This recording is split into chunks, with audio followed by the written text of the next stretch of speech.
Well, it really depends on what you're using.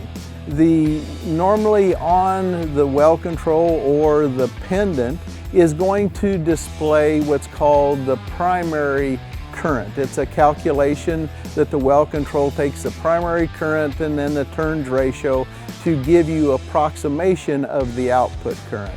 Some weld controls have what's called a secondary reading, where they can read what's going through the secondary side of your welder, and that's from the transformer out to your electrodes. That's called the secondary side.